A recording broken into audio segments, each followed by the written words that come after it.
Let's take a look at the three-skill approach to leadership. Effective leadership depends on three basic personal skills: technical, human, and conceptual. These skills are quite different from traits or qualities of leaders. Skills are what leaders can accomplish, whereas traits are who leaders are, their innate characteristics. Leadership skills are defined in this course as the ability to use one's knowledge and competencies to accomplish a set of goals and objectives. Technical skills are knowledge about proficiency in a specific type of work or activity. Technical skills are most important at lower and middle levels of management and less important in upper management. Human skills allow a leader to assist a group member in working cooperatively as a group to achieve common goals. Being a leader with human skills means being sensitive to the needs and motivations of others and taking into account others' needs in one's decision making. Whereas technical skills deal with things, human skills deal with people. Conceptual skills involve the ability to work with ideas. A leader with conceptual skills is comfortable talking about the ideas that shape an organization and the intricacies involved. Conceptual skills are central to creating a vision and strategic plan for an organization. The point of these examples is that conceptual skills have to do with the mental work of shaping the meaning of organization or policy issues, understanding what a company stands for and where it is or should be going.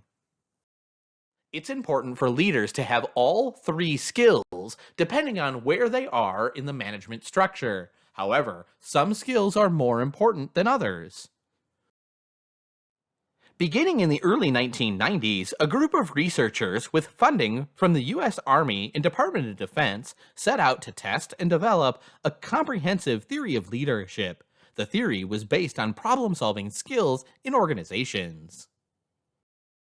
The project used a variety of new measures and tools to assess the skills of officers, their experiences, and the situations in which they worked. As a whole, researchers wanted to identify the leadership factors that create exemplary job performance in an actual organization.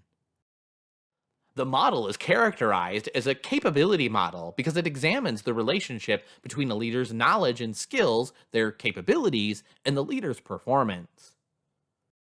Unlike the great man approach, which implies that leadership is reserved for only the gifted few, the skills approach suggests that many people have the potential for leadership. Rather than emphasizing what leaders do, the skills approach frames leadership as the capabilities, knowledge, and skills that make effective leadership possible. The skill-based model has 5 components: competencies, individual attributes, leadership outcomes, career experiences, and environmental influences. Problem-solving skills, social judgment skills, and knowledge are at the heart of the skills model. Problem-solving skills include being able to define significant problems, gather problem information, formulate new understandings about the problem, and generate prototype plans for problem solutions. Problem-solving skills also demand that leaders understand their own leadership capabilities and capacities as they apply possible solutions to the unique problems in their organization.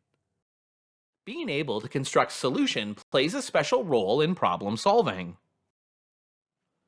The process of dealing with novel, ill-defined organizational problems is complex and demanding for leaders. In addition to problem-solving skills, effective leadership performance requires social judgment skills. In general, social judgment skills are the capacity to understand people and social systems. Perspective taking means understanding the attitudes that others have towards a particular problem or solution. It's empathy applied to problem solving. A leader with social perceptiveness has taken a keen sense of how followers will respond to any proposed change in the organization. Behavioral flexibility is the capacity to change and adapt one's behavior in light of an understanding of others' perspectives in the organization. Based on an understanding of followers' perspectives, leaders need to be able to communicate their own vision to others. Skill persuasion and communicating change is essential to do this. Social judgment skills are the people skills needed to advance change in an organization. Collectively, these three components are positively related to effective leadership performance. Four individual attributes have an impact on leadership skills and knowledge: general cognitive ability, crystallized cognitive ability, motivation, and personality. Complex problem solving is a very difficult process and becomes more difficult as people move up in the organization. General cognitive ability can be thought of as a person's intelligence. It includes perceptual processing, information processing, general reasoning skills, creative and divergent thinking capabilities, and memory skills. General cognitive ability is sometimes described as fluid intelligence, a type of intelligence that usually grows and expands up through early adulthood and then declines with age. Crystallized cognitive ability is the intellectual ability that is learned or acquired over time. It's the store of knowledge we acquire through experience. The skills model suggests that there are three aspects of motivation: willingness, dominance, and social good that are all essential for developing leadership skills. First, leaders must be willing to tackle complex organizational problems. This first step is critical. For leadership to occur, a person must want to lead. Placed where it is in the model, this attribute reminds us that our personality has an impact on the development of our leadership skills. That is, it's at the center or the heart of the skills model. The skills model hypothesizes that any personality characteristic that helps people to cope with complex organizational situations probably is related to leader performance. These outcomes are strongly influenced by the leader's competencies like problem solving skills, social judgment skills, and knowledge. When leaders exhibit these competencies, they increase their chances of problem solving and overall performance.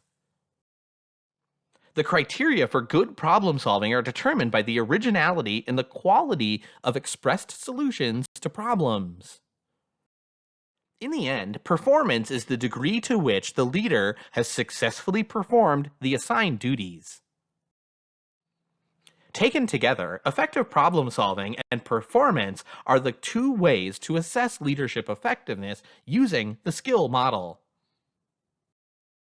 The skills model suggests that experiences acquired in the course of a leader's career influences their knowledge and skills to solve complex problems. Leaders can be helped through challenging job assignments, mentoring, appropriate training, and hands-on experience in solving new and unusual problems. Leaders learn and develop higher levels of conceptual capability if the kinds of problems they confront are progressively more complex and more long term as they ascend the organizational hierarchy. Similarly, upper level leaders, as opposed to first line supervisors, develop new competencies because they're required to address problems that are more novel, that are more poorly defined, and that demand more human interaction. As these people move through their careers, higher levels of problem solving and social judgment skills become increasingly important. So, the skills and knowledge of leaders are shaped by their career experiences as they address increasingly complex problems in an organization. This notion of developing leadership skills is unique and quite different from other leadership perspectives. Leaders can develop their abilities through experience according to the skills model. Environmental influences represent factors that lie outside the leader's competencies, characteristics, and experiences. Internal environmental influences affecting leadership performance can include such factors as technology, facilities, expertise of subordinates, and communication. External environmental influences, including economic, political, and social issues, as well as natural disasters, can provide unique challenges to leaders. In other words, environmental influences are a part of the skills model, but not usually under control of the leader. The skills approach is primarily descriptive. It describes leadership from a skills perspective. Rather than providing prescriptions for success in leadership, the skills approach provides a structure for understanding the nature of effective leadership.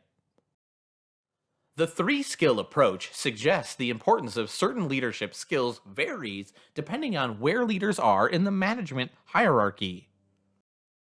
The results showed that interpersonal and cognitive skills were required more than business and strategic skills for those on the lower levels of management. Another skills model provides a more complex picture of how skills relate to effective leadership. The skills model contends that leadership outcomes are the direct result of a leader's competencies in problem solving skills, social judgment skills, and knowledge. Although each leader's personal attributes affect his or her skills, it's the leader's skills themselves that are the most important in addressing organizational problems. In several ways, the skills approach contributes positively to our understanding about leadership. First, it's leader-centered model that stresses the importance of developing a particular leadership skills. It's the first approach to conceptualize and create a structure of the process of leadership around skills. Second, the skills approach is intuitively appealing.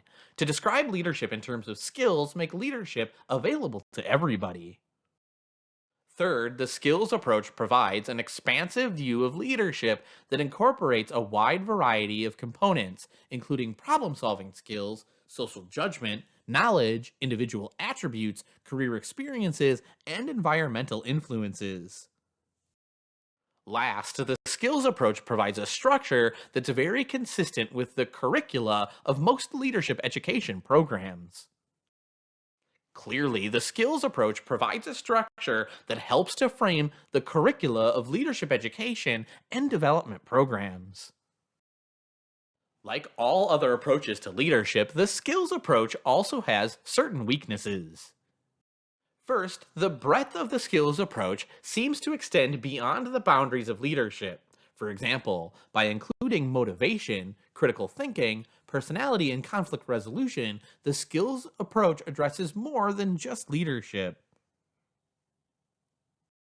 Second, related to the first criticism, the skills model is weak in predictive value. It does not explain specifically how variations in social judgment skills and problem solving skills affect performance. In addition, the skills approach can be criticized for claiming not to be a trait model when in fact a major component of the model involves individual attributes which are trait like. The final criticism of the skills approach is that it may not be substantively or appropriately applied to other contexts of leadership. Although some research suggests these Army findings can be generalized to other groups, more research is needed to address this criticism. Despite its appeal to theorists and academics, the skills approach has not been widely used in applied leadership settings. For example, there are no training packages designed specifically to teach people leadership skills from this approach. In addition, this approach helps us to identify our strengths and weaknesses in regard to these technical, human, and conceptual skills. By taking a skills inventory, people can gain further insight into their own leadership competencies. From a wider perspective, the skills approach may be used in the future as a template for the design of extensive leadership development programs. This approach provides the evidence for teaching leaders the important aspects of listening, creative problem solving, conflict resolution skills, and much more. The skills approach is a leader centered perspective that emphasizes the competencies of leaders.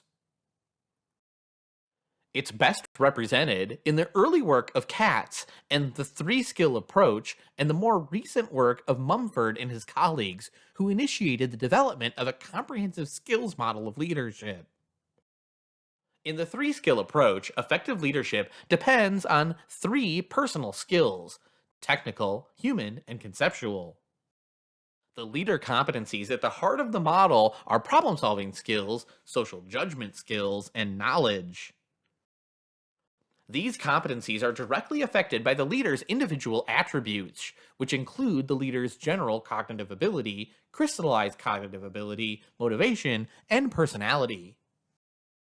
Strengths include it's a leader centered model, available to everybody, it maps to effective leadership performance, and provides a structure for leadership education. Weaknesses include that the model extends beyond the boundaries of leadership, it's weak in predictive value, individual traits do play a large role, and it's constructed using data from military personnel. Until the model has been tested with other populations, such as small and large organization and businesses, its basic tenets still must be questioned.